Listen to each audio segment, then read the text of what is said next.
ಪತ್ರದ ಕಂಟೆಂಟ್ ಅನ್ನು ಗಮನಿಸಿದ್ರೆ ತರಾತುರಿ ಕಾಣಿಸ್ತಾ ಇದೆ. 2.5 ವರ್ಷ ಆಯ್ತು ನಮಗಿನ್ನೂ ಅಧಿಕಾರ ಸಿಕ್ತಿಲ್ವಲ್ಲ ಅನ್ನೋ ಹಪಾಹಪಿ ಕಾಣಿಸ್ತಾ ಇದೆ. ಇಲ್ಲ ಅದು ಯಾಕೆ ಅಂತಂದ್ರೆ ಇದ್ದವರು ಸರಿ ಇಲ್ಲ ನಮಗೆ ಅವಕಾಶ ಸಿಗ್ಲಿ ಅನ್ನುವಂತ ಆಸೆಯ ಕಾರಣಕ್ಕಾಗಿ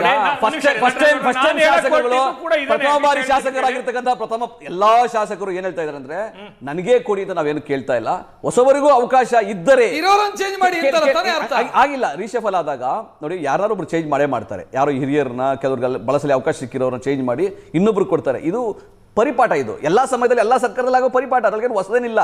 ಆದರೆ ಪ್ರಥಮ ಬಾರಿ ಕೇಳ್ತಾರೆ ಶಾಸಕರು ನನಗೆ ಕೊಡಿ ನಿನ್ಗೆ ಕೊಡಿ ಅಂತ ಏನು ಕೇಳ್ತಾ ಇಲ್ಲ. ಸಾಧ್ಯವಾದರೆ 5 ಜನ ಹೊಸಬರಿಗೆ ಕೊಡಿ, ಹೊಸಬರು 5 ಜನಕ್ಕೆ ಹೊಸಬರು ಕೊಟ್ರೆ ಯುವಕರು ಹಿರಿಯರು ಸೇರ್ಕೊಂಡು ಇನ್ನೂ ಕೆಲಸ ಮಾಡಿ ಚೆನ್ನಾಗಿರ್ತದೆ ಅಂತ ಹೇಳಿ ಹೊಸ ಪರಿಪಾಠವನ್ನು ಸೃಷ್ಟಿ ಮಾಡಿ ಅಂತ ಹೇಳಿ ಕೇಳಿದರೆ ಹೊರತು ಇವ್ರು ಕೊಡ್ಲೇಬೇಕು, ಇವ್ರ ಬಂಡಾಯ ಇದೆ, ಇವ್ರು ಇನ್ಕಾಂಪಿಡೆಂಟ್ ಇದ್ದಾರೆ, ಆ ರೀತಿ ಯಾವ ಮಾತು. ಕ್ಯಾಬಿನೆಟ್ ರೀಶಫಲ್ ಸಹಜ ಪ್ರಕ್ರಿಯೆ ರೀ. ಅದಕ್ಕೆ ಯಾಕೆ ನೀವು ಅದನ್ನ ಒಬ್ರು ಯಾರೋ ಕೇಳಿದ್ರು ಅಂದ ತಕ್ಷಣ ಇದು ಉಳಿದವರು ಸರಿ ಇಲ್ಲ ಅನ್ನೋದಕ್ಕಾಗಿ ನಮಗೆ ಅವಕಾಶ ಕೊಡಿ ಅಂತ ಯಾವುದು ಆಪತ್ತಿ ಇಲ್ಲ ನೋಡಿ. ಅದು ಪರಮಾಧಿಕಾರ ಅಂತ ಅವ್ರು ಹೇಳಿದ್ರು ಮುಖ್ಯಮಂತ್ರಿಗಳ ಪರಮಾಧಿಕಾರ. ಆದ್ರೆ ಈ ರಾಜ್ಯದ ಈ ಇಡೀ ವಿದ್ಯಮಾನ ಇದೆಯಲ್ಲ, ನಾನು ಹೇಳಿದ್ನಲ್ಲ ತಾಸುಗಟ್ಟಲೆ ಚರ್ಚೆ ಮಾಡ್ತಾರಂಥದ್ದು, ಇಡೀ ಈ ಒಂದು ಸೆಂಟ್ರಲೈಸ್ಡ್ ಏನು ಡಿಸ್ಕಷನ್ ನಡೀತಾ ಇರ್ತಕ್ಕಂಥದ್ದು ನಾಯಕತ್ವ. ನಮ್ಗೆ ಆತಂಕ ಇರ್ತಕ್ಕಂಥದ್ದು, ನಮ್ ಕನ್ಸರ್ನ್ ಇರ್ತಕ್ಕಂಥದ್ದು ನಮ್ಮ ರಾಜ್ಯದ ಅಭಿವೃದ್ಧಿ ಯಾವ ಹಂತಕ್ಕೆ ಬಂದು ತಲುಪಿದ್ದೀವಿ. ಕೇಳಿ, ಈ ರಾಜ್ಯದ ಒಳಗಡೆ ಇವರ ಒಂದು ಗ್ಯಾರಂಟಿ ಸಲುವಾಗಿ ಮೊನ್ನೆ ಒಂದು ಫೋರ್ಟ್ ನೈಟ್ ಒಳಗಡೆ 91,000 ಕೋಟಿ ಸಾಲ ಮಾಡಿದ್ರು. ಸಾಲದ ಬಗ್ಗೆ ಮಾತನಾಡಿದರೆ ಕೇಂದ್ರ ಸರ್ಕಾರದಿಂದ ಶುರು ಮಾಡಬೇಕು. ಕೇಂದ್ರ ಸರ್ಕಾರ 53 ಲಕ್ಷ ಕೋಟಿ 200 ಲಕ್ಷ ಕೋಟಿ ಹೋಗಿದ್ದು ಕೇಂದ್ರ ಸರ್ಕಾರ. ನಾವು ಸಾಲ ಮಾಡಿದ್ರೆ ಸರಿ, ನಾವು ಸಾಲ ಮಾಡಿದ್ರೆ ತಪ್ಪು ಅಂತ. ಜಿಎಸ್ಡಿಪಿಗೆ ಅನುಪಾತದಲ್ಲಿ ಇತಿಮಿತಿಯಿದೆ, ಬಿಜೆಪಿ ತರ ಲೂಟಿ ಹೊಡೆದು ಮಾಡಿಲ್ಲ. ಅದನ್ನ ನಿಮ್ಗೊಂದು ಮಾತು ಹೇಳ್ತೀನಿ ಕೇಳಿ, ಏನು ಸಾಲ ಮಾಡಿದಾರಲ್ಲ ಈ ರಾಜ್ಯದ ಅಭಿವೃದ್ಧಿಗ, ಹೌದು ಈ ರಾಜ್ಯದ ನೀವು ಸಾಲ ಮಾಡಿದ್ರೆ ದೇಶದ ಅಭಿವೃದ್ಧಿಗೆ ನಾವು ಹೇಳ್ತೀವಿ ಕಡೆ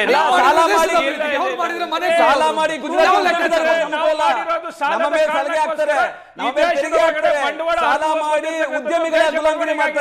ರಾಜ್ಯಗಳಿಗೆ ಇವ್ರು ಮಾಡಿರ್ತಕ್ಕಂಥದ್ದು ಜನತೆಯ ಅಭಿವೃದ್ಧಿಗಾಗಿ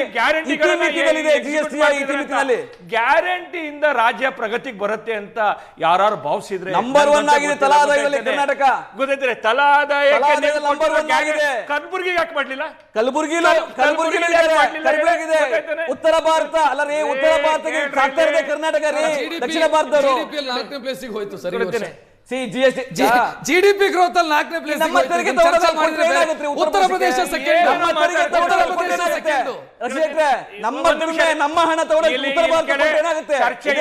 ಹೋಗ್ತಾ ಇದೆ ಚರ್ಚೆ. ನೋಡಿ ಚರ್ಚೆ ಮಾಡಬೇಕಾಗಿರ್ತಕ್ಕಂಥದ್ದು ಈ ಇಡೀ ಕಾಂಗ್ರೆಸ್ಸಿನ ಗೊಂದಲ. ಎಷ್ಟು ತಿಂಗಳಿಂದ ಇದನ್ನ ಗೊಂದಲ ಮುಂದುವರಿತಿದೆ?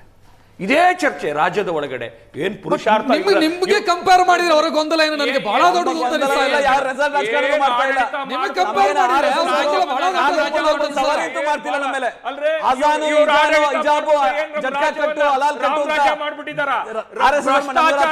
ಇಡೀ ದೇಶದಲ್ಲಿ ಮೊದಲನೇ ಸರ್ಕಾರ, ಮೊದಲನೇ ಯಾವ ಪುರುಷಾರ್ಥದಲ್ಲಿ ಇವ್ರ ಆಡಳಿತದ ಕಳೆದ 2.5 ವರ್ಷದಲ್ಲಿ ಕರ್ನಾಟಕ ಮೊದಲನೇ ಸ್ಥಾನದಲ್ಲಿ. ಕರ್ನಾಟಕದ 6.5 ಕೋಟಿ ಜನರಿಗೆ ಒಂದ್ ನಿಮಿಷ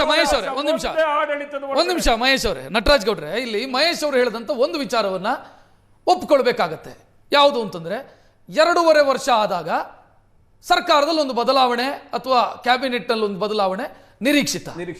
ಅದಾಗಿಲ್ಲ ಅಂತ ಆದ್ರೆ ಪ್ರಾಬ್ಲಮ್ ಇದೆ ಅಂತ ಅರ್ಥ. ಸರ್ಕಾರ ಆ ಪ್ರಾಬ್ಲಮ್ ಕಾರಣಕ್ಕಾಗಿ ಆಗಿಲ್ಲ ಅಂತ ಅದನ್ನೇ ಧ್ವನಿಸ್ತಾ ಇರೋದು ಶಾಸಕರು. ಅಲ್ಲ, ಆಗ್ಲೇಬೇಕು ಅಂತಲ್ಲ, ಒಂದು ಅವಕಾಶ ಸಿಗಬೇಕು ಅಂತ ಕೇಳಿ. ಅದನ್ನ ಹೈಕಮಾಂಡ್ ಮನವಿ ಮಾಡೋದು, ವಿನಂತಿ ಮಾಡೋದು, ಆಗ್ರಹ ಮಾಡೋದು ಪ್ರಜಾಪ್ರಭುತ್ವದ ಉತ್ತಮ ಲಕ್ಷಣ, ಆಂತರಿಕ ಪ್ರಜಾಪ್ರಭುತ್ವದ. ಯಾಕೆ ನಾಗಪುರ ಏನು ಸವಾರಿ ನಮ್ಮ ಮೇಲೆ ನಾಗಪುರ ಸವಾರಿ ಮಾಡ್ತಿಲ್ಲ. ಬಿಜೆಪಿ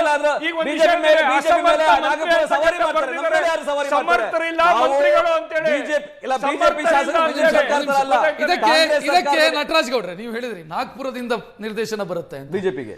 ನೀವು ಮಂತ್ರಿ ಮಾಡಿದ್ರಲ್ಲ, ಇಲ್ಲಿ ಕ್ಯಾಬಿನೆಟ್ ರಚನೆ ಆಯ್ತಲ್ಲ, ಸಿದ್ದರಾಮಯ್ಯ ಅವರ ಕ್ಯಾಬಿನೆಟ್ ರಚನೆ ಆಗಿತ್ತಲ್ಲ, ಮಂತ್ರಿ ಯಾರಾಗಬೇಕು ಅಂತ ಸೈನ್ ಮಾಡಿ ಕಳಿಸಿದ್ದು ಕೆ.ಸಿ. ವೇಣುಗೋಪಾಲ್ ಅವರು. ಅಲ್ಲ, ಮಾನ್ಯ ಮುಖ್ಯಮಂತ್ರಿ ಯಾರು ಮಂತ್ರಿ ಆಗಬೇಕು ಅಂತ ಸೆಲೆಕ್ಟ್ ಮಾಡಲಿಲ್ಲ. ಇಲ್ಲ, ನೀವು ಹೈಕಮಾಂಡ್ ನ ನಿರ್ದೇಶನದ ಮೇಲೆ ಮಂತ್ರಿಗಳಾಗಿರೋದು. ಮುಖ್ಯಮಂತ್ರಿಗಳ ಪರಮಾಧಿಕಾರ ಮಾನ್ಯ ದಿಲ್ಲಿಯಿಂದ ರಿಲೀಸ್ ಆಗಿರೋದು.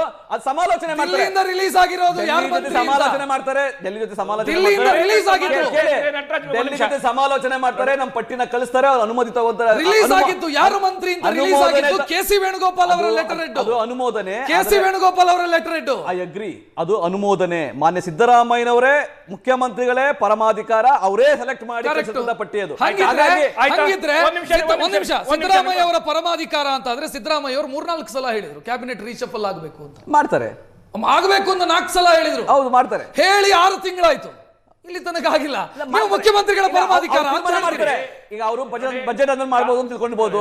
ಯಾಕಂದ್ರೆ ಜನ ಆಕಾಂಕ್ಷಿಗಳು ಜಾಸ್ತಿ ಇದ್ದಾಗ ಯಾರನ್ನ ಸೆಲೆಕ್ಟ್ ಮಾಡಬೇಕು, ಹೆಂಗೆ ಪ್ರಾದೇಶಿಕವಾರು ಜಾತಿವಾರು ಸೆಲೆಕ್ಟ್ ಮಾಡಬೇಕು ಅಂತ ಹೇಳಿ ಅವ್ರು ನಿಧಾನ ಮಾಡಿ ಮಾಡ್ತಾರೆ. ಅದ್ರಲ್ಲಿ ಏನಿಲ್ಲ, ಮುಖ್ಯಮಂತ್ರಿಗಳ ಪರಮಾಧಿಕಾರ ಅಲ್ಲ ಅನ್ನೋದನ್ನು ಒಪ್ಕೊಳ್ಳಿ. ಇಲ್ಲ ಇಲ್ಲ ಇಲ್ಲ, ಅದೇ ಪರಮಾಧಿಕಾರ ಅಲ್ಲ ಅಂತ. ಕಾಂಗ್ರೆಸ್ ಪರಿಪಾಠ, ಕಾಂಗ್ರೆಸ್ ಪರಿಪಾಠ, ಮುಖ್ಯಮಂತ್ರಿಗಳ ಪರಮಾಧಿಕಾರ, ಹೈಕಮಾಂಡ್ ಸಮಾಲೋಚನೆ.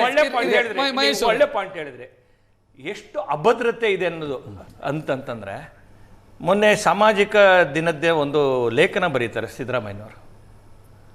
ಏನಂತ ಲೇಖನ ಬರೀತಾರೆ ಅಂದರೆ, ನಾನೊಬ್ಬ ಕುರಿಗಾಯಿ, ಆ ಕುರಿಗಾಯಿ ಆಗಿರೋದಕ್ಕೋಸ್ಕರ ನನ್ನ ಅಧಿಕಾರವನ್ನು ಕಿತ್ತಾಕುವಂಥ ಕೆಲಸ ನಡೀತಿದೆ ಅಂತೇಳಿ.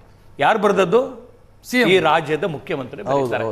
ಯಾರನ್ನ ಕುರಿತು ಬರೀತಾರೆ ಅವರು? ಬಿಜೆಪಿ RSS ಯಾರನ್ನ ಕುರಿತು ಬರೀತಾರೆ? ಅವರೇ ಮೂಡದಲ್ಲಿ ಟಾರ್ಗೆಟ್ ಮಾಡಿದ್ದವರು. ನಿಮ್ಮಂತ ಮೂರ್ಖತನ ಅವರೇ ಟಾರ್ಗೆಟ್ ಮಾಡಿದ್ರು. ಬಿಜೆಪಿ RSS ಅವರೇ ಮನೆ ಸಿದ್ದರಾಮಯ್ಯ ಟಾರ್ಗೆಟ್ ಮಾಡ್ತಾ ಇರೋದು. ಇವತ್ತು ಕೂಡ ಕೇಂದ್ರ ಸರ್ಕಾರ ನಮ್ಗೆ ಯಾಕೆ ಅನುದಾನ ಕೊಡ್ತಾ ಇರೋದು ಅವ್ರು ಟಾರ್ಗೆಟ್ ಮಾಡಿದ್ದಾರೆ. ಕೇಂದ್ರ ಸರ್ಕಾರ ಅನುದಾನ ಕೊಡ್ತಾ ಮೂಡಾ ಟೈಮ್ ಅಲ್ಲಿ ಒಂದು ಪ್ರೊಟೆಸ್ಟ್ ಆಯ್ತು. ಬಿಜೆಪಿ ಅವರು ರಾಜೀನಾಮೆ ಕೊಡಿ ಅಂತ ಪ್ರೊಟೆಸ್ಟ್ ಆಯ್ತು. ಆಗ ಲೇಖನ ಬರೆದಿದ್ರೆ ಓಕೆ, ಬಿಜೆಪಿ ಅವರು ಇಳಿಸೋದಕ್ಕೆ ಟ್ರೈ ಮಾಡ್ತಿದ್ರು. ಈಗ ಶಾಂತಿ ಕಾಲದಲ್ಲಿ ಆ ಲೆಟರ್ ಬರುತ್ತೆ, ಅಂಕಣ ಬರುತ್ತೆ. ಬಿಜೆಪಿ RSS ಈಗಲೂ ಟಾರ್ಗೆಟ್ ಮಾಡ್ತಾ ಇದ್ದಾರೆ. ಕೇಂದ್ರ ಸರ್ಕಾರ ಮುಖಾಂತರ ಬಿಜೆಪಿ ಕೇಂದ್ರ ಸರ್ಕಾರ ಮುಂದುವರಿಯುತ್ತೆ.